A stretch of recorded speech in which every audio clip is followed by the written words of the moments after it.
Hello नमस्कार। एक बार फिर से स्वागत है आपका चाणक्य ग्रुप ऑफ इकोनॉमिक्स में। दिसंबर 2023 का यूजीसी का एग्जाम ओवर हो चुका है और आंसर कीज के साथ साथ रिजल्ट भी आ चुका है। और इस बार जो पैटर्न था थोड़ा बदला बदला पैटर्न था और बदले पैटर्न के साथ एक आपकी बहुत सारे कमेंट्स आ रहे थे कि भाई साहब एक्सप्लेनेशन कहाँ आएगा, एक्सप्लेनेशन कब आएगा। सो डिटेल्ड एक्सप्लेनेशन के साथ हम लोग अब इस बार फिर से काम कर रहे हैं। जितने भी क्वेश्चंस हैं इस बार जो नए नए पैटर्न से आए थे नए नए तरीके से सॉल्व करने के लिए, चलिए आज के इस सेशन में हम लोग तसल्ली से सॉल्व करेंगे माइक्रो इकोनॉमिक्स में जो क्वेश्चंस आए हुए थे। और जो माइक्रो इकोनॉमिक्स से न्यूमेरिकल्स हैं, जो बेसिक क्वेश्चंस हैं या फिर जो कॉन्सेप्ट बेस्ड है वो तो हम क्लियर करेंगे यहाँ पे। जो मैथमेटिकली सॉल्व होंगे वो हम मैथमेटिकल इकोनॉमिक्स में डिस्कस करेंगे। चलिए, तो टोटल 8 क्वेश्चंस ऐसे हैं जिनको हम यहाँ पे डिस्कस करेंगे। और अगर आप लोग ऐसे हैं कि आपको शॉर्टकट तरीका आजमाना है कोई, तो भाई साहब ये वीडियो होने वाला लेंथी है ना। तो शॉर्टकट तरीका तो नहीं जमेगा, लेकिन हाँ हम लोग डिटेल में रिलेटेड कॉन्सेप्ट भी साथ के साथ करते रहेंगे। तो उम्मीद करते हैं कि जितने भी कॉन्सेप्ट ये माइक्रो के थे मे बी नेक्स्ट एग्जाम में अगर कोई आ गया या रिलेटेड आ गया तो डेफिनेटली आपका बन जाएगा। सो पार्ट 1 है ये। पार्ट 2 में नेक्स्ट मैक्रो, उसके बाद ग्रोथ एंड डेवलपमेंट वगैरह हम डिस्कस करेंगे। कुछ बच्चों की क्वेरी आ रही थी कि नया बैच कब शुरू होगा। नया बैच शुरू होने वाला नहीं है अभी। जो एग्जिस्टिंग बैच है हमारा जनवरी 10 से ही शुरू हुआ है ये, है ना। तो इसको आप ज्वाइन कर सकते हो और कोई भी क्वेरी है तो आप इन नंबरों पे कांटेक्ट कर सकते हो। चलिए, पेपर 1 भी है, पेपर 2 भी है और सिर्फ पेपर 2 इकोनॉमिक्स भी है ऑलरेडी। चलिए आगे डिस्कस करते हैं। नंबर 1 हम डिस्कस करते हैं। क्वेश्चन नंबर 1 माइक्रो इकोनॉमिक्स हम लोग बेसिक डिस्कस कर रहे हैं। चलिए, क्वेश्चन नंबर 1। क्वेश्चन हिंदी में भी है और इंग्लिश में भी है, लेकिन जिस क्वेश्चन में थोड़ा कॉम्प्लेक्सिटीज आ रही थी उस क्वेश्चन को सिर्फ आपको मिलेगा सिर्फ इंग्लिश में ही। क्वेश्चन नंबर 1 क्या कह रहा है, in case of two perfect complement goods. ठीक है, दो गुड्स होते हैं ना, सब्स्टिट्यूट गुड्स और कॉम्प्लीमेंट गुड्स। चलिए, two perfect complement goods which of the following statements not true. बस एक बात तो जानने की ये भी जरूरी होती है कि वो कथन सत्य है कह रहा है या फिर कथन सत्य नहीं है कह रहा है। तो तसल्ली से हम लोग जो आंसर है उसको हम लोग वेरीफाई करेंगे। हालांकि ये इस टाइप का जो क्वेश्चन था ये सभी का आंसर इसमें करेक्ट हुआ होगा, क्योंकि यही एक क्वेश्चन था जो इकलौता जो क्वेश्चन इजी क्वेश्चनों की श्रेणी में आता है ना, माइक्रो इकोनॉमिक्स से। चलिए, क्वेश्चन के आंसर पे चलें इससे पहले हम एक डायग्रामेटिक प्रेजेंटेशन कर लेते हैं, दोनों ही चीजें क्लियर हो जाएंगी। तो सबसे पहले कॉम्प्लीमेंट्री गुड्स कह रहा है। कॉम्प्लीमेंट्री गुड्स, दो चीजें ओवरऑल समझ लो, बाद में भी काम आएंगे। सब्स्टिट्यूट गुड्स और कॉम्प्लीमेंट्री गुड्स आपने किया है ना। ये कॉम्प्लीमेंट्री गुड्स हमें पता है क्या होते हैं, जैसे जो एक दूसरे की डिमांड को कंप्लीट करते हैं। और दूसरे गुड्स होते हैं सब्स्टिट्यूट गुड्स। मुझे पता है कि ये टॉपिक से हम लोग दूर जा रहे हैं, ठीक है, लेकिन जरूरी है इन दोनों का भी, ठीक है, आपको ये समझ में आना कि ये गुड्स है क्या। कॉम्प्लीमेंट्री गुड्स हम लोग एग्जाम्पल के तौर पे लेते हैं पेन और इंक। ये क्या करते हैं, एक दूसरे की डिमांड को फुलफिल करते हैं, ठीक है। अब इसमें कई बार क्वेश्चन आ जाता है इनका क्रॉस इलास्टिसिटी या क्रॉस कनेक्शन क्या है इनका, ठीक है। क्रॉस इलास्टिसिटी होती है एक का प्राइस और दूसरे का डिमांड क्या इफेक्ट करता है। सपोज करो पेन का प्राइस हाई हो गया, है ना, पेन का प्राइस हाई हो गया, तो हमने लॉ ऑफ डिमांड में क्या पढ़ा है, as price increases then demand decreases, price increase then demand decrease. तो डिमांड क्या होगा, पेन का डिक्रीज हो जाएगा। जैसे ही पेन का प्राइस बढ़ा पेन का डिमांड डिक्रीज हो गया। अगर पेन का ही डिमांड डिक्रीज हो जाएगा तो इंक के लिए डिमांड क्या रहेगी, है ना, इंक की डिमांड भी कम हो जाएगी। अगर पेन ही नहीं बन रहे तो इंक कहाँ से फिर डिमांड कर पाएंगे, तो इंक की डिमांड भी कम होगी। तो ये क्रॉस कनेक्शन देखिए, जैसे ही प्राइस बढ़ा एक कमोडिटी का, दूसरी कमोडिटी की डिमांड कम हो गई। तो ये है कनेक्शन यहाँ पे, इसको हम बोलते हैं negative cross elasticity of demand, ठीक है, क्रॉस इलास्टिसिटी ऑफ डिमांड। ये क्वेश्चन कई बार पीजीटी लेवल पे भी आ जाता है।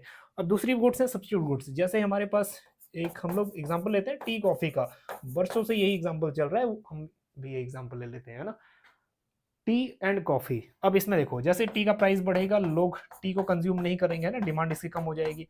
जैसे ही डिमांड प्राइस बढ़ेगा टी का, लोग किस पे शिफ्ट कर जाएंगे, कॉफी पे। तो यहाँ पे अगर क्रॉस इलास्टिसिटी की बात करें तो प्राइस जैसे टी का बढ़ा तो कॉफी की डिमांड बढ़ेगी। तो क्रॉस इलास्टिसिटी कैसी रही दोनों गुड्स में, पॉजिटिव।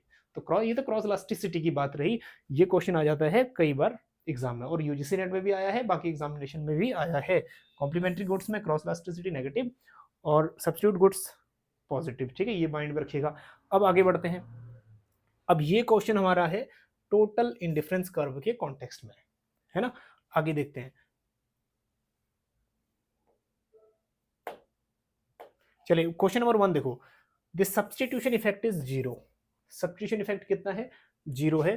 तो ये भी हम लोग एक बार देख लेते हैं कि सब्स्टिट्यूशन इफेक्ट अपने जीरो होता है या कितना होता है। एक आपने इंडिफरेंस कर्व का केस किया था ना, उसमें दो गुड्स होते हैं, और जब आपने कॉम्प्लीमेंट्री गुड्स, सब्स्टिट्यूट गुड्स, ठीक है, दोनों ही कर लेते हैं। सब्स्टिट्यूट गुड्स बाद में करेंगे, पहले कॉम्प्लीमेंट्री देख लो। उसमें इंडिफरेंस कर्व कैसा हो जाता है, एल शेप्ड हो जाता है। कैसा, इंडिफरेंस कर्व एल शेप्ड, ठीक है, इंडिफरेंस कर्व 1, इंडिफरेंस कर्व 2। अब ये है क्या, ये बताता क्या है, हालांकि मार्जिनल रेट ऑफ, ये सब्स्टिट्यूशन इफेक्ट कह रहा है जीरो, तो सब्स्टिट्यूशन इफेक्ट देखना है तो देखो मार्जिनल रेट ऑफ सब्स्टिट्यूशन, ठीक है, दो गुड्स का मार्जिनल रेट ऑफ सब्स्टिट्यूशन हम कैसे कैलकुलेट करते हैं। इसको कैलकुलेट करने का तरीका हम लोग D Y by D X भी करते हैं, डेरिवेटिव जो लेते हैं इसका, है ना, और कई बार इसको कर लेते हैं marginal utility of x upon price of x, और that is marginal utility of y commodity.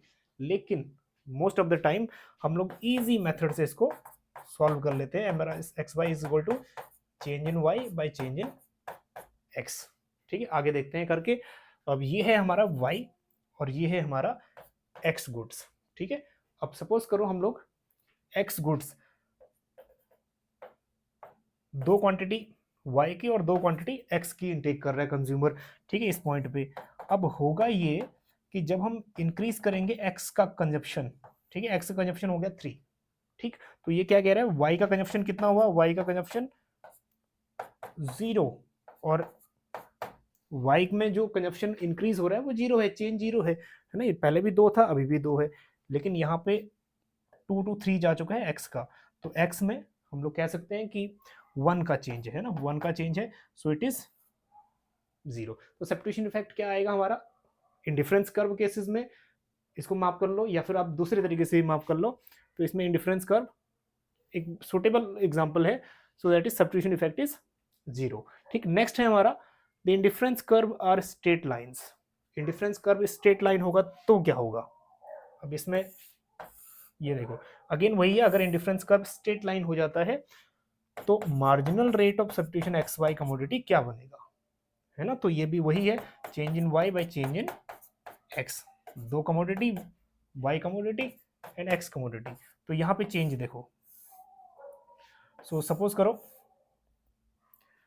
y to y1 और यहाँ पे that is x to x1, एक में फॉल आया, ठीक है, ये y का कंजप्शन फॉल हुआ और x का कंजप्शन राइज हुआ, तो यहाँ पे देखो चेंज इन y और चेंज इन x, ठीक है, चेंज इन x दोनों में क्या चेंजेस है, लगभग लगभग बराबर है, तो इसलिए जब स्ट्रेट लाइन होगी ना तो इलास्टिसिटी जब हम कैलकुलेट करते हैं या फिर सब्स्टिट्यूशन कैलकुलेट करते हैं तो ये क्या आ जाएगा, इक्वल। सपोज करो यहाँ पे 2 का डिफरेंस है और एक्स एक्सिस पर भी 2 का ही डिफरेंस है, लगभग बराबर, ठीक, तो ये हो जाती है value M R S X Y 1, ठीक है। ये किस केस में होता है, जब दो गुड्स क्या होते हैं, सब्स्टिट्यूट होते हैं, ठीक। Next, the indifference curve R L shaped, ठीक, तो ये हमारा जो ये स्टेटमेंट है ये तो गलत हो गया, है ना, कॉम्प्लीमेंट्री गुड्स में स्ट्रेट लाइन नहीं होती, तो हमारा आंसर तो मिल गया। फिर भी हम आगे देखते हैं, indifference curve R L shaped, बिल्कुल ठीक है, हमने किया था ना, एल शेप्ड इंडिफरेंस कर्व होता है इसमें। और नेक्स्ट है हमारा, the goods are always demanded in fix proportion.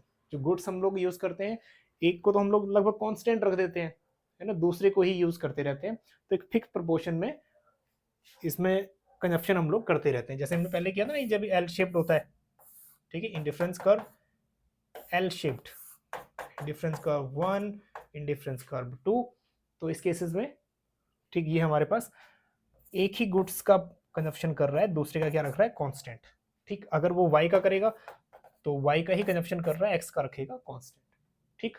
चलिए, फिक्स्ड प्रोपोर्शन, चलिए, तो राइट आंसर हमारा जो है 2 है, indifference curve are straight lines, जो स्टेटमेंट बिल्कुल गलत है, बाकी स्टेटमेंट सही है। चलिए, तो एक्सप्लेनेशन भी है और इसका स्क्रीनशॉट ले लीजिएगा, अब ये वही मेथड है जो हमने किया है, ठीक, इसका स्क्रीनशॉट भी ले लीजिएगा, काम आएगी। बाकी जो पीडीएफ है वो हम लोग कंप्लीट होने के बाद, 100 क्वेश्चन कंप्लीट होने के बाद एक कॉम्पैक्ट पीडीएफ बना के ग्रुप में डाल देंगे। चलिए नेक्स्ट क्वेश्चन, क्वेश्चन नंबर 2 देखते हैं।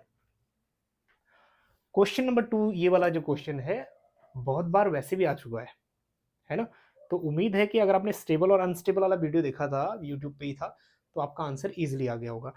क्वेश्चन सॉल्व करने से पहले बेसिक बता रहा हूँ, बेसिक ध्यान में रखिए, कोई भी क्वेश्चन आए स्टेबल अनस्टेबल का, ठीक है, you are able to solve it.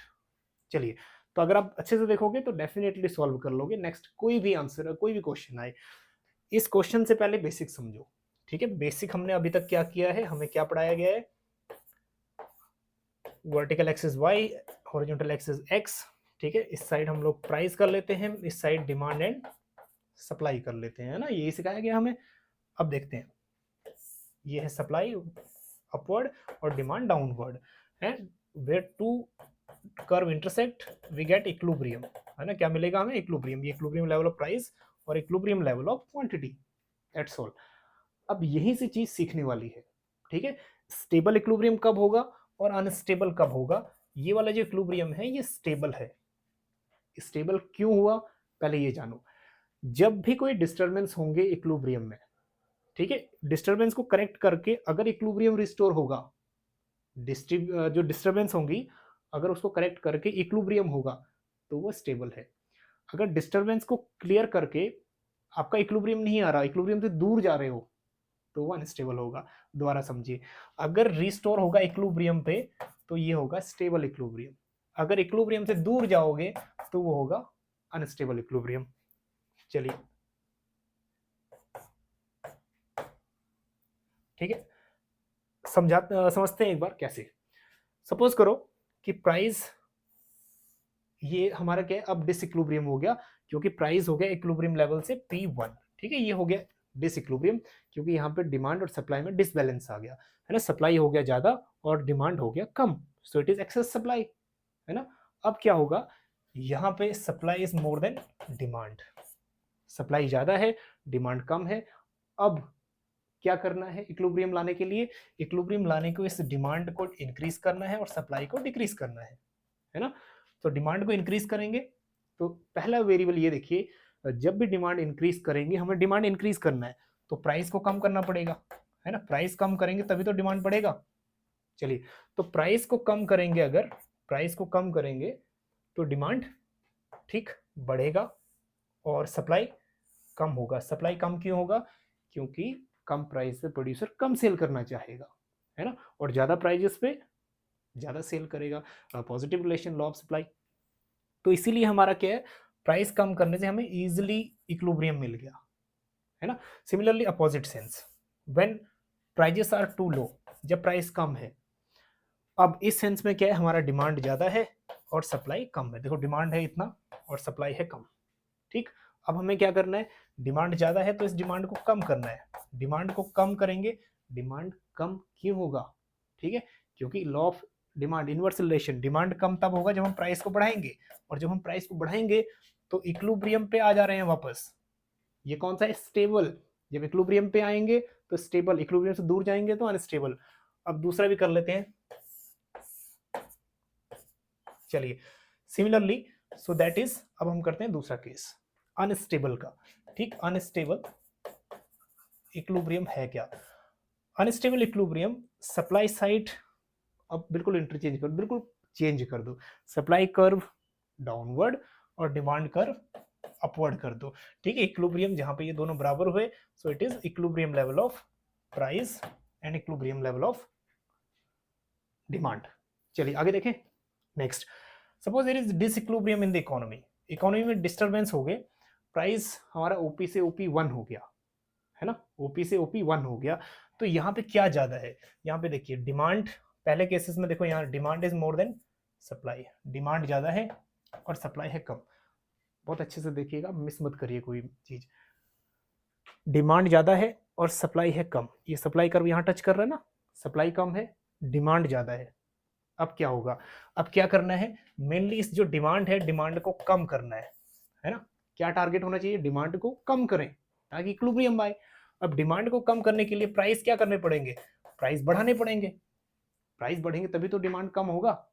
चलिए, प्राइस बढ़ा के देखो, प्राइस बढ़ाएंगे तो ये और मूव कर गया, हाँ जी, इक्विलिब्रियम से फर्दर, इक्विलिब्रियम पे रिस्टोर नहीं हुआ, इक्विलिब्रियम से दूर चला गया, तो ये अनस्टेबल इक्विलिब्रियम है। आई होप कि समझ आ रही होगी बात, ठीक। अगर बात नहीं समझ आ रही तो दोबारा अभी तक वॉच करिएगा, इजीली अंडरस्टैंड हो जाएगा, कोई ऐसा बड़ा इशू नहीं है, ठीक है। एक बार क्वेश्चन भी सॉल्व करेंगे तब और अच्छे से समझ आ जाएगा। चलिए, तो सिमिलरली डाउनवर्ड केसेस में भी सेम होगा, ठीक। अगर प्राइस लो है तो लो प्राइस पे कैसे काम करेगा, है ना। तो लो प्राइस है, यहाँ पे देखो सप्लाई ज़्यादा है और डिमांड कम है, तो सप्लाई ज़्यादा और डिमांड कम। तो डिमांड कम है तो डिमांड को बढ़ाना है, डिमांड को बढ़ाने के लिए क्या करना पड़ेगा, प्राइस को कम करना पड़ेगा। लेकिन जब प्राइस कम करेंगे तो ये इक्विलिब्रियम से और दूर चला गया, अनस्टेबल है ना इसलिए। चलिए अब आते हैं क्वेश्चन के ऊपर, ठीक है, इसका स्क्रीनशॉट ले लीजिएगा, काम आएगा। चलिए अब आते हैं इस क्वेश्चन को यहाँ पे ड्रॉ कर लेते हैं बहुत अच्छे से। बहुत जितना डायग्राम आपका नीट एंड क्लियर होगा उतने ही समझ में बहुत जल्दी आएगा, है ना। So it is price Y axis and demand and supply horizontal axis. आगे बढ़े, डाउनवर्ड कर्व कह रहा है, डाउनवर्ड कर्व डिमांड।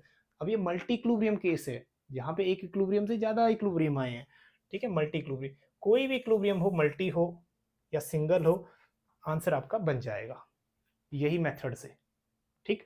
चलिए दो पॉइंट है, point E1, here is point E1 and here is point E2। अब मैं आंसर नहीं निकालूंगा, आंसर आप खुद ही निकालोगे, ठीक है। एंड उम्मीद है कि आंसर आप खुद ही निकालने के लिए सक्षम हो जाओगे। चलिए पहले ये वाला पॉइंट डिस्कस कर लेते हैं, E1 पॉइंट, ठीक है, E1 पॉइंट, ठीक। अब इस पॉइंट E1 पे देखो, E1 पॉइंट, E1 पॉइंट के बाद यहाँ तो इक्विलिब्रियम है, दोनों बराबर है, बहुत बढ़िया बात है, इक्विलिब्रियम है। व्हाट हैपेंड बिफोर इक्विलिब्रियम, ठीक है, बिफोर इक्विलिब्रियम देखो, अगर इक्विलिब्रियम तक जाएगा स्टेबल होगा, इक्विलिब्रियम से दूर जाएगा तो अनस्टेबल होगा, यही तो सीखा है हमने। चलो यहाँ पे क्या है, डिमांड ज्यादा, डिमांड कर ऊपर है ना, डिमांड ज्यादा है और सप्लाई कम है। दोबारा देखो, डिमांड ऊपर है थोड़ा ज्यादा और सप्लाई थोड़ा नीचे है, demand is more then supply. तो अब डिमांड जो ज्यादा है, इक्विलिब्रियम पे लाने के लिए क्या करना पड़ेगा, डिमांड को कम करना पड़ेगा ताकि इक्विलिब्रियम पे रिस्टोर हो।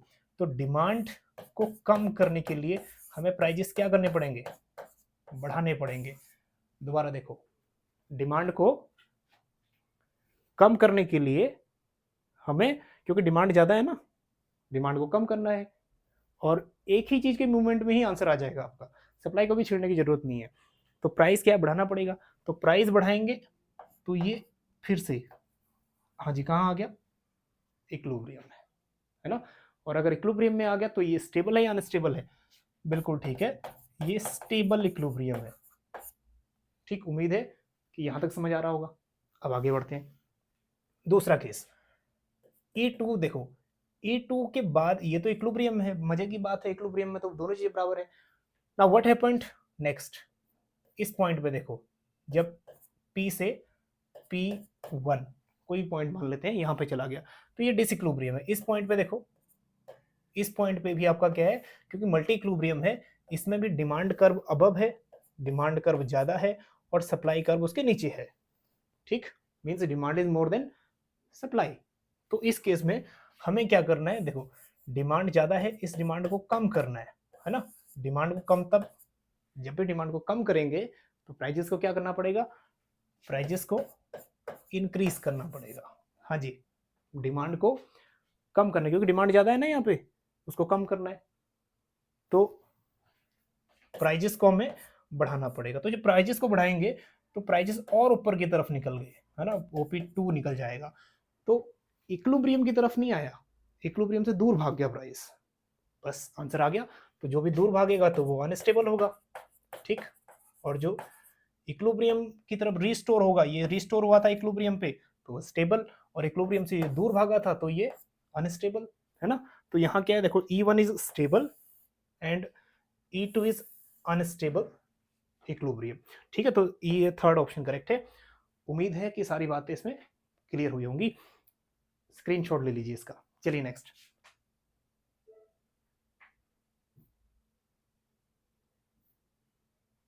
चलिए टोटल इसका सोल्यूशन थ्योरेटिकल भी है, अब इसको स्क्रीनशॉट ले लीजिए। लेकिन हाँ, अगर आपने वो सीखा है पैटर्न, कोई भी क्वेश्चन आ जाए उसी पैटर्न से सॉल्व हो जाएगा। देखो रिस्टोर करेगा इक्विलिब्रियम पे तो वो स्टेबल, दूर जाएगा तो वो अनस्टेबल हो जाएगा, ठीक है। यही केस था वो मल्टी इक्विलिब्रियम, बस इसमें क्या है, ये सप्लाई कर्व, वो डिमांड कर्व, वो डिमांड कर्व की जगह उस क्वेश्चन में क्या था, सप्लाई कर्व।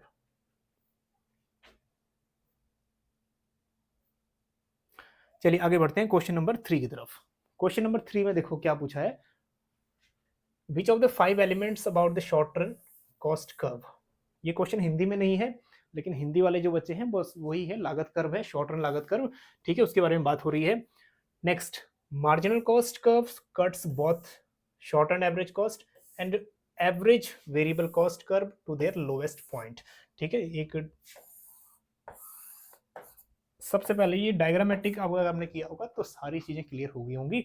सो इस साइड हम लोग ले लेते हैं average cost, average variable cost, और इस साइड ले लेते हैं हम लोग आउटपुट प्रोड्यूस। ठीक है, horizontal axis and y axis, clear है। First of all average cost curve, हम लोग एवरेज कॉस्ट कर्व सिखाने के लिए क्या करते हैं, एक स्माइली बनाते हैं ना, ये बन गया स्माइली। ये क्या बन गया, ये हमारा एवरेज कॉस्ट कर्व। इसका जो मिनिमम पॉइंट होता है उस पर क्या कर्व करता है, मार्जिनल कॉस्ट कर्व, है ना।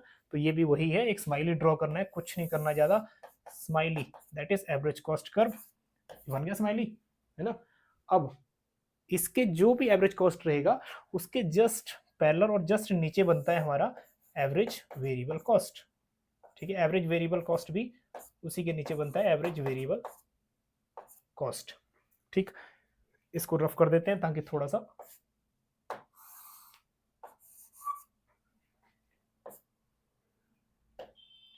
चलिए ये बन गया हमारे पास एवरेज वेरिएबल कॉस्ट। अब एवरेज कॉस्ट का मिनिमम और एवरेज वेरिएबल कॉस्ट का मिनिमम पॉइंट जो है यहां से होके निकलता है हमारा मार्जिनल कॉस्ट, है ना। और कई बार क्वेश्चन आ जाता है when AC is following then MC and after equilibrium mc increasing then what's happened with ac, what's happened with average variable cost। तो मिनिमम पॉइंट जहां भी रहेगा उन दोनों के मिनिमम पॉइंट को टच करता है मार्जिनल कॉस्ट, है ना। उम्मीद है कि समझ आ गया होगा। तो पहला स्टेटमेंट क्या है, पहला स्टेटमेंट ए करेक्ट है, तो यहां भी हो सकता है आंसर, यहां भी, ठीक, ए तो करेक्ट है।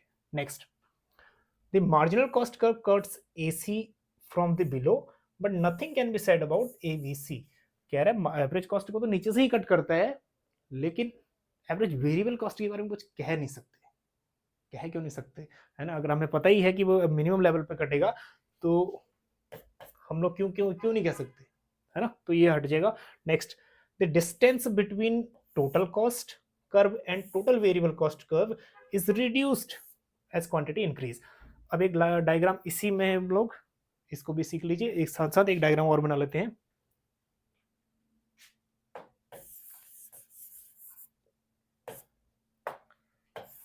चलिए इसमें हम लोग टोटल कॉस्ट, ठीक, टोटल वेरिएबल कॉस्ट प्लॉट कर लेते हैं। जैसे average cost average variable cost किया था, that side is output and that one is X axis and that one is Y axis. Now total cost never start with zero, total cost never start with zero because there is some minimum level of cost, है ना। और but total variable cost क्या होती है, total variable cost zero से start होती है ना। तो ये कह रहा है कि एज आउटपुट इंक्रीजेस, जैसे जैसे आउटपुट इंक्रीज होता है Q1 and Q3, the gap is reduced. ये जो गैप है, ठीक है, ये जो गैप है ये कह रहे हैं ये रिड्यूस होता जाता है जैसे जैसे गैप होता है। हम लोग आगे एक थ्योरेटिकल क्वेश्चन जो है ना बिल्कुल प्रॉपर वो भी डिस्कस करेंगे। तो ये गैप रिड्यूस नहीं होता, गैप रिमेन सेम, जो गैप यहाँ पे था वही गैप कंटिन्यू रहता है, कोई गैप रिड्यूस नहीं होता। सो it is also wrong. Next, the average fixed cost curve is asymptotic to the cost axis। asymptotic होता है कि वो cost axis पर टच नहीं करता, ठीक है, बट सिर्फ asymptotic to cost axis नहीं है। जो एवरेज फिक्स कॉस्ट है that one is average fix cost, जिसको हम रेक्टेंगुलर हाइपरबोला कहते हैं, क्योंकि अगर इसके अंदर का जो एरिया मेजर करोगे ना आप, it would be equal to 1 rectangular hyperbola. चलिए तो ये वाला जो रेक्टेंगुलर हाइपरबोला है that is average fix cost. क्या बोल रहा है कि कॉस्ट एक्सिस पे एसिम्प्टोटिक है। एसिम्प्टोटिक क्या होता है कि वो टच नहीं कर रहा, ठीक। तो यहां भी कॉस्ट एक्सिस को टच नहीं कर रहा बोल रहा, लेकिन बात यह है कि ये दोनों ही एक्सिस को टच नहीं करता। It is asymptotic to both axis, ठीक है, दोनों ही एक्सिस पे ये एसिम्प्टोटिक है, दोनों एक्सिस को टच नहीं करता। तो ये भी थ्योरेटिकली क्या है, ये स्टेटमेंट भी रॉन्ग है, क्योंकि वो किसी भी एक्सिस को, ना तो वाई एक्सिस को ना ही एक्स एक्सिस को टच करता है, ठीक है। नेक्स्ट आगे देखो, तो बी सी डी नहीं है आंसर हमारा। नेक्स्ट आ जाएगा अपने आप, the AC is U shaped, है ना, जो एवरेज कॉस्ट कर्व है वो क्या है, यू शेप्ड है। ये वाला स्टेटमेंट सभी का ठीक होगा, एसी यू शेप्ड, ठीक। सो राइट आंसर पे चलते हैं, हमारा ए, उसके बाद ई, ए और ई, तो थर्ड ऑप्शन हमारा बिल्कुल करेक्ट है, बाकी करेक्ट नहीं है। चलिए स्क्रीनशॉट ले लीजिएगा इसका।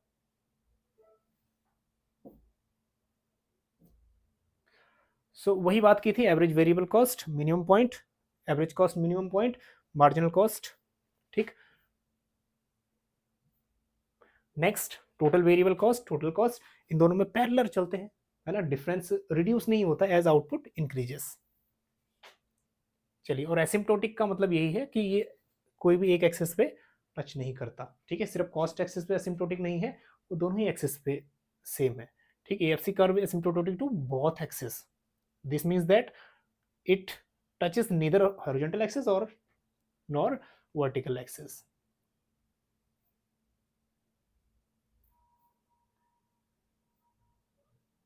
चलिए ये है आपका ओवरऑल, ठीक है, जो पूरा एक ही डायग्राम में आपका सारी कर्व आ जाएंगी। चलिए नेक्स्ट बढ़ते हैं आगे। क्वेश्चन एक ये है बजट से रिलेटेड, ठीक। नेक्स्ट एक क्वेश्चन और भी था बजट से रिलेटेड, वो हम करेंगे मैथमेटिकल इकोनॉमिक्स में। अब इसमें देखो क्वेश्चन पूछा है, consider the consumer choice based on to commodities. जाहिर सी बात है, जो बजट कर्व होता है दो ही कमोडिटी होती है उसमें ना। हम लोग यहाँ पे डायग्राम भी बना लेते हैं दो गुड्स का, गुड 1, और एक्स एक्सिस पे हम लोग प्लॉट कर लेते हैं गुड 2, ठीक है, ये दो गुड्स हैं, बहुत बढ़िया। नेक्स्ट एक्स, अब ये जो साइन है, ये साइन बता रहा है इट बिलोंग टू या it is element of R. R क्या है, आर भी हमें ये शो कर रहा है कि जो रियल नंबर्स है, रियल नंबर्स, ठीक है, उसको भी हम थ्योरेटिकली थोड़ा लिख लेंगे, रियल नंबर्स 1 2 3 4 या तो माइनस में हो या प्लस में हो या फ्रैक्शन में भी हो सकते हैं, ठीक।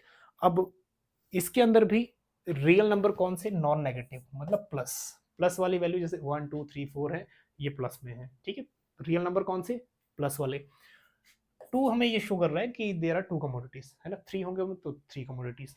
चलिए 2 हमें बता रहा है 2 commodities, where X is a set of all commodities bundle which consumer can conceive of. X क्या है, एक बंडल ऑफ गुड्स जो कंज्यूमर परचेज कर रहा है। जैसे हमारे पास दो गुड्स हैं एक्स और वाई, ठीक है, स्मॉल एक्स और वाई, ये दो गुड्स का एक बंडल है, ठीक। Now the two different commodity bundles and the budget set B, ठीक है, budget set B the consumer can return as. जो बजट सेट है ना, अभी कैसे बनेगा ये पूछ रहा है, बजट सेट कैसे बनेगा ये पूछ रहा है दो कमोडिटीज का, ठीक। अब बजट सेट ये वही चीज है जो हमें आता है, ठीक है। हमने क्या किया है, बजट लाइन हमने ये किया ना, बजट लाइन जिसको हम प्राइस लाइन भी बोलते हैं, ठीक। मतलब हम लोग प्राइस ऑफ 1 मल्टीप्लाई कर देते हैं commodity of 1 plus price of 2 multiply by commodity of 2 should be equal to, ठीक है, कितना होना चाहिए, मनी इनकम के बराबर, या तो इक्वल होना चाहिए या फिर शुड बी लेस देन और इक्वल टू मनी इनकम, इतना होना चाहिए। सपोज करो कि आपके पास 100 रुपए है, तो ठीक है, आप 80 90 रुपए खर्च कर सकते हो या 100 के 100 रुपए खर्च कर सकते हो, बट अब जाओगे तो इस लाइन से अब हो जाएगा। सपोज यू हैव 100 रुपीज, है ना, दो गुड्स पे आपको कंज्यूम करने हैं, अगर इस लाइन पे कंजप्शन करोगे तो it is equal to Y, मतलब कि 100 रुपीज। इस लाइन के ऊपर नॉन अटेनेबल है ना, 120 भी खर्च कर सकते हो।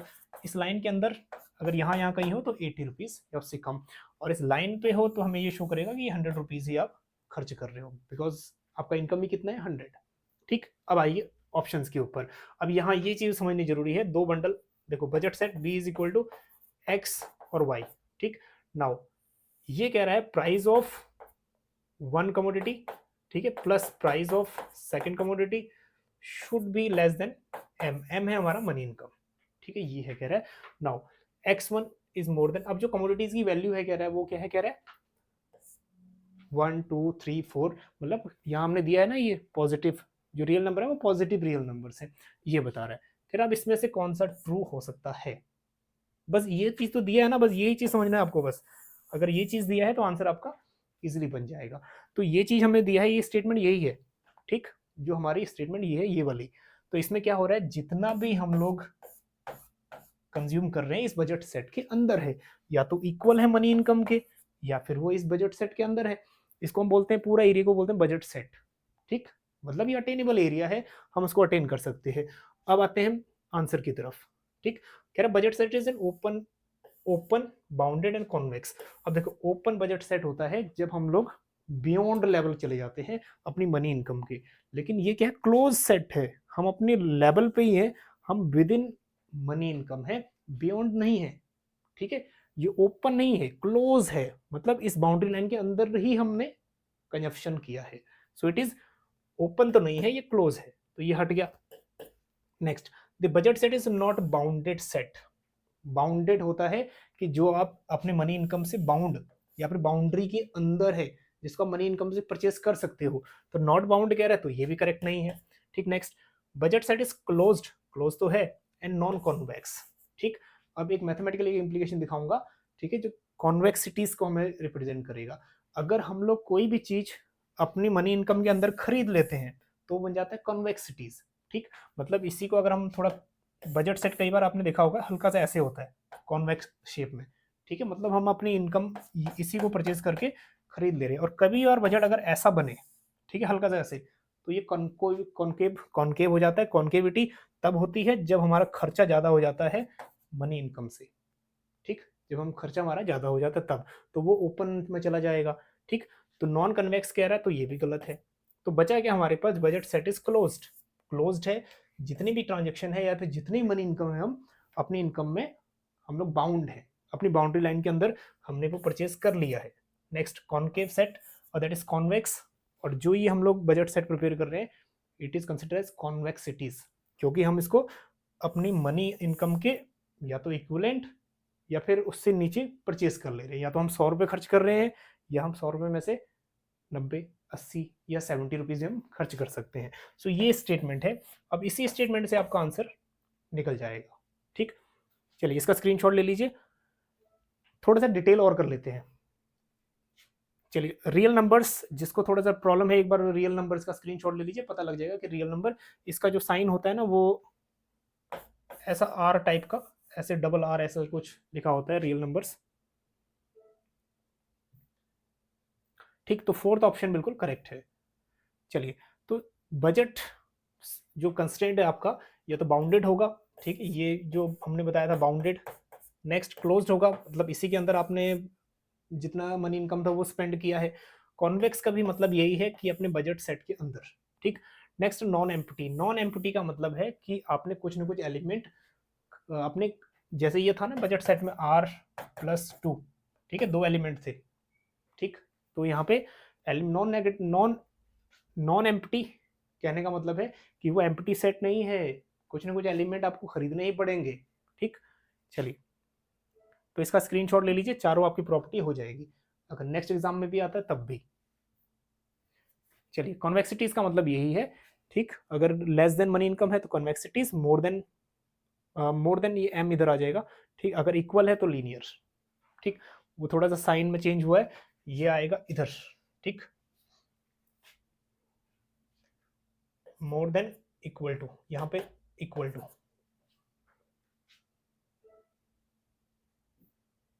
चलिए next question, next question match the following है। अगर आपका एक या दो भी मैच कर गया होगा तो शानदार, आपका आंसर आ चुका होगा।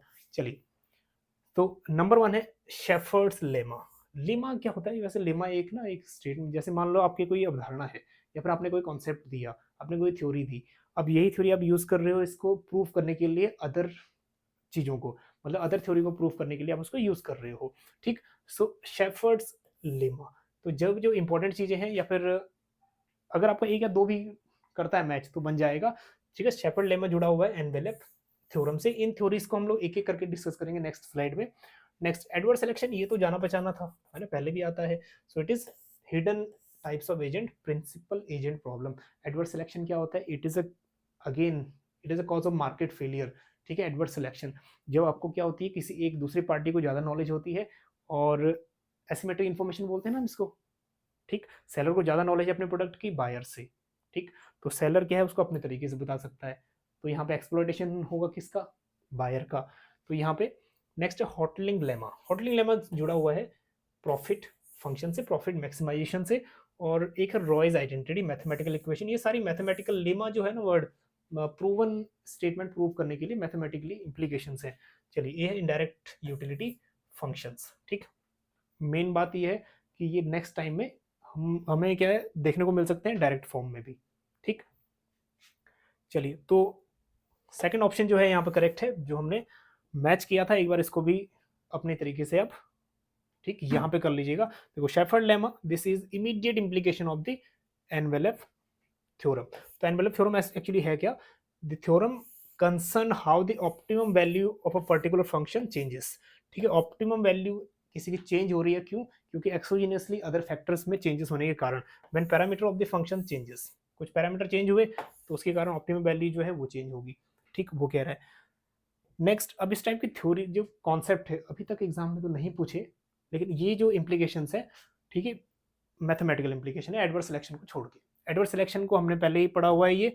सो that is refer to situation where sellers have more information than buyers. एक पार्टी को ज्यादा नॉलेज होती है और दूसरी पार्टी को कम नॉलेज होती है। इसका आप स्क्रीनशॉट ले लीजिएगा। चलिए नेक्स्ट है आपका हॉटलिंग डिलेमा। हॉटलिंग डिलेमा वही बोल रहा है कि प्रॉफिट मैक्सिमाइजेशन या फिर मैक्सिमाइजेशन ऑफ प्रॉफिट कहाँ यूज होता है? Widely use in theory of firm. ठीक है, चलिए ना नेक्स्ट आपका रॉयज आइडेंटिटी, एक मैथमेटिकल इक्वेशन है रॉयज आइडेंटिटी, और ये स्पेशली जुड़ा हुआ है इनडायरेक्ट यूटिलिटी फंक्शन से। चलिए तो ये क्वेश्चन है आपका। Next question number 6। Question number 6 क्या कह रहा है? Suppose the economy is an medium run equilibrium. हाँ जी, शॉर्ट रन किया था हमने, लॉन्ग रन किया था, लेकिन मीडियम रन तो किया ही नहीं था। Now the government enacts law, government ने एक लॉ पास किया। Then entry of new forms difficult, नई फॉर्म की एंट्री डिफिकल्ट होगी और मोनोपोली पावर एग्जिस्टिंग फॉर्म की बढ़ गई। उम्मीद है कि स्टेटमेंट समझ आ गया होगा, हिंदी मीडियम वाले भी। ठीक है, अब इसको एक बात ये समझ लेना, शॉर्ट रन की रिलेवेंसी है इकोनॉमिक्स में, लॉन्ग रन की रिलेवेंसी है, लेकिन मीडियम टर्म्स को निग्लेक्ट किया गया है। मीडियम टर्म्स की जितनी भी आप इंप्लीकेशंस हैं वो जस्ट होती हैं शॉर्ट रन की तरह। आपको दिखाते हैं शॉर्ट रन में प्रोडक्शन फंक्शन कैसे होता है। Production is a function of labour and capital, ये शॉर्ट रन का है। ठीक है, ये शॉर्ट रन है जहां कैपिटल क्या है फिक्स, बट लॉन्ग रन में क्या है? लॉन्ग रन में लेबर एंड कैपिटल दोनों ही क्या हो जाते हैं? वेरिएबल। दोनों ही क्या हो जाते हैं? वेरिएबल। ठीक, मतलब जितने ही फैक्टर प्रोडक्शन है लॉन्ग रन में वेरिएबल, और शॉर्ट रन में क्या होता है? सिर्फ लेबर ही वेरिएबल फैक्टर रहता है, क्योंकि शॉर्ट रन काफी कम समय है, ना तो हम इंडस्ट्री सेटअप कर सकते हैं, ना प्लांट, ना फर्म का साइज। शॉर्ट रन में सिर्फ लेबर को बढ़ा सकते हैं और लेबर को कम कर सकते हैं। ठीक है, दूसरी कंडीशन आई मीडियम टर्म्स, इन दोनों के बीच की। हालांकि एक कंडीशन और है, वेरी लार्ज रन। जैसे ये लॉन्ग रन है ना, उसमें वेरी लॉन्ग रन आ गया, हालांकि रिलेवेंसी इतनी ज्यादा इकोनॉमिक्स से पॉइंट ऑफ व्यू से नहीं है। जो इंप्लीकेशन शॉर्ट रन की है मैक्सिमम टाइम, वही इंप्लीकेशन आपकी मीडियम रन की भी है। ठीक है, अगर आपने शॉर्ट रन में देखा था तो मीडियम रन का भी आपका ऑटोमेटिक बन जाएगा। जो शॉर्ट रन की इंप्लीकेशन है वही बनेगी इसमें लॉन्ग मीडियम रन की इंप्लीकेशन। चलिए तो सबसे पहले हम देखते हैं मोनोपोली का केस कह रहा है, और डिमांड एंड सप्लाई कर्व तो आपको ड्रॉ करनी पड़ेगी, चाहे एग्रीगेट डिमांड करिए चाहे एग्रीगेट सप्लाई करिए। ठीक है, सो पहले बनाते हैं इक्विलिब्रियम। हाँ जी, इक्विलिब्रियम कहाँ पे होगा? जहां पे that one is demand, that one is supply. ठीक है, इसको एग्रीगेट डिमांड मानो, एग्रीगेट सप्लाई मानो, ये अप टू यू है। अब यहाँ पे इक्विलिब्रियम बन रहा है इस पॉइंट पे। हाँ जी, कोई बात नहीं, नेचुरल इक्विलिब्रियम बन रहा है, OP level of price and OQ level of quantity. अब इक्विलिब्रियम के बाद गवर्नमेंट ने क्या किया? थोड़ा छेड़छाड़ करनी शुरू कर दी। छेड़छाड़ क्या करी? ऐसा लॉ ले आए, जैसे एकदम से जीएसटी है ना, उस टाइप का एक लॉ ले आए, जिससे क्या हुआ? Entry of existing, entry for new forms completely restricted. Entry ban है, जो एग्जिस्टिंग फर्म है उसकी मोनोपोली बढ़ गई, है ना।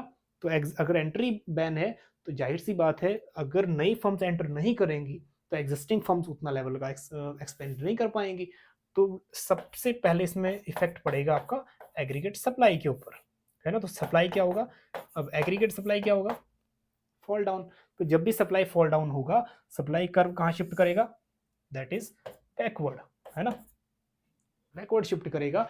अब इस बैकवर्ड शिफ्ट करने पे देखो आउटपुट, अब इसमें डिमांडेड सप्लाई, इस साइड एक और वेरिएबल यूज कर लो आप, आउटपुट।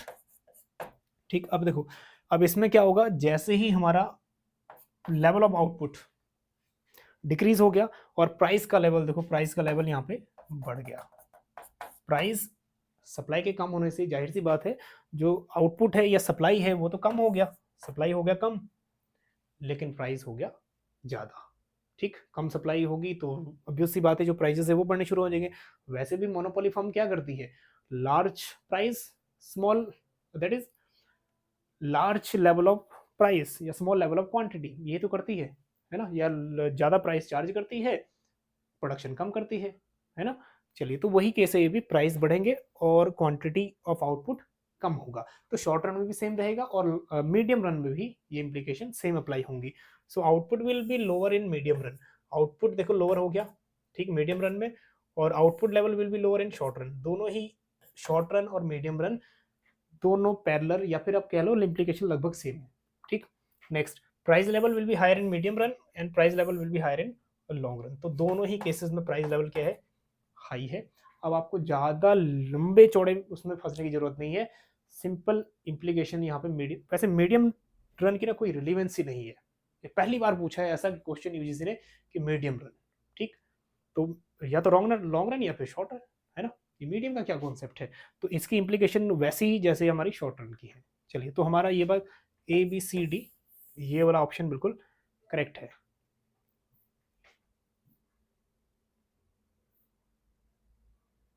चलिए next, again match the following. उम्मीद है कि मैच द फॉलोइंग आपसे बढ़िया हुए होंगे। एरो का थ्योरम, एरो का क्या है, हाँ जी, एरो की इम्पॉसिबिलिटी थ्योरी वेलफेयर से जुड़ी हुई है ना, तो फंडामेंटल कंट्रीब्यूशन इन वेलफेयर। ठीक, चलिए नेक्स्ट है आपका सोलो। सोलो का है एक्सोजीनियस ग्रोथ मॉडल। हाँ जी, ग्रोथ मॉडल कहाँ पे जुड़ा हुआ है, that is economic growth theory, solo का एक्सोजीनियस ग्रोथ मॉडल। ठीक, ये पहले हो गया थर्ड, उसके बाद हो गया फोर्थ। ठीक, नेक्स्ट है डेनियल काहनेमन। अब काहनेमन और ये जो ये नेक्स्ट है आपका, अब इसको काहनेमन लिखो आप, जो भी पढ़ो आप। ठीक, जसवा एंजरिस, ये दोनों नोबेल लॉरेट्स हैं। अब एंजरिस के जो स्टडी है वो है हमारी एनालिसिस ऑफ कैजुअल रिलेशनशिप, और बचा हमारे पास डेनियल, तो डेनियल का है fundamental contribution to behaviour economics. ठीक है, दैट इज 2 और that is 1, so that is 3 4 3 4 2 1। अब ये तो ऑप्शन ठीक है, लेकिन हम चलते हैं किसकी तरफ, एक्सप्लेनेशन की तरफ। ठीक, लगर अगर अगर इसमें से आपका एक या दो भी बन गया था तब भी आपकी ऑप्शन इसमें में भी सही हुआ होगा। चलिए, तो इम्पॉसिबिलिटी थ्योरी, एरो की इम्पॉसिबिलिटी थ्योरी है 1951 में, डेट याद रख लीजिएगा। ठीक, so first fundamental theorem, second fundamental theorem, इसमें उन्होंने पार्टिसिपेट किया कह लो, या फिर अपनी थ्योरी दी 1951 में।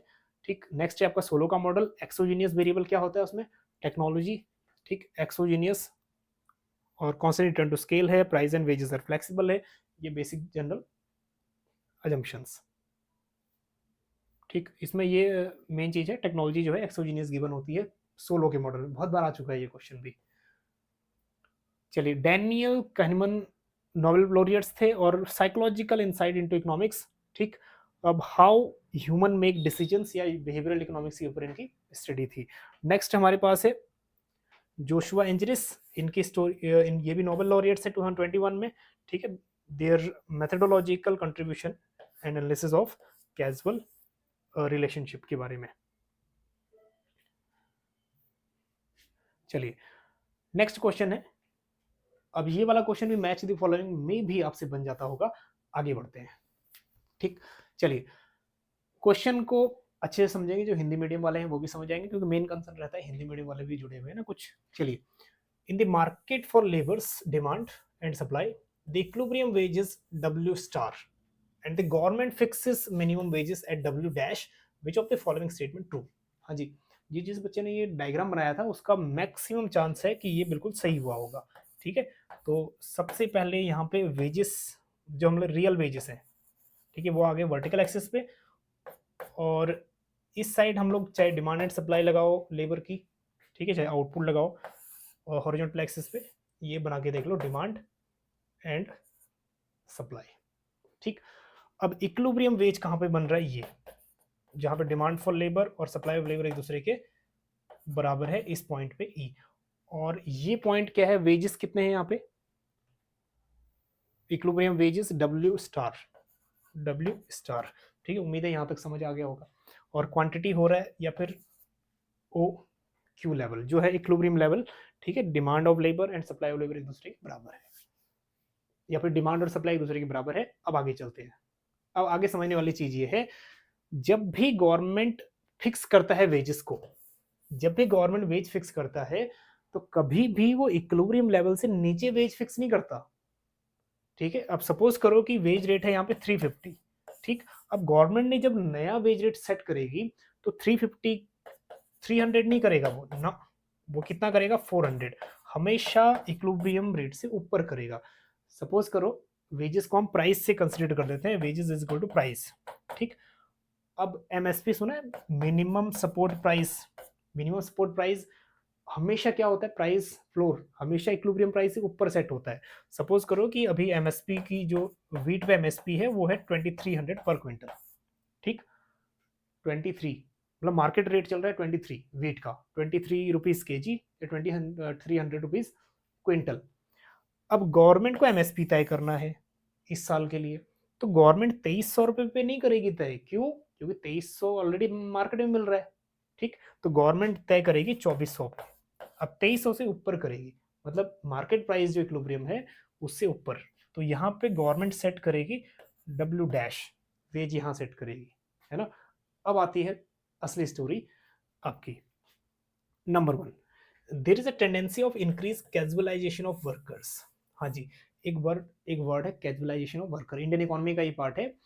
इसका मतलब ये होता है कि जब हम वेजेस पे डिपेंड होते हैं, लेबर सप्लाई पढ़ा होगा ना आपने, it is depend on wages, as wages increases labour supply also increases, है ना, लेबर सप्लाई आल्सो इंक्रीजेस। तो यहाँ भी वही है, वेज बढ़ेगा लेबर सप्लाई बढ़ेगा, तो जैसे जैसे वेज बढ़ेगा तो कैजुअलाइजेशन ऑफ वर्क बिल्कुल बढ़ेगा, क्योंकि लोग इसकी तरफ अट्रैक्ट होंगे। अगर वेजेस 300 से, ठीक है, 600 कर दिया, बढ़ा दिया, मतलब डबल कर दिया, तो लेबर सप्लाई भी यहाँ पे बढ़ जाएगा, है ना। लोग ज्यादा लेबर की तरफ बढ़ेंगे, कैजुअलाइजेशन जो डेली लेबर या डेली वेजेस पे काम करते हैं, वेजेस पे काम करते हैं, उनकी संख्या बढ़ जाएगी।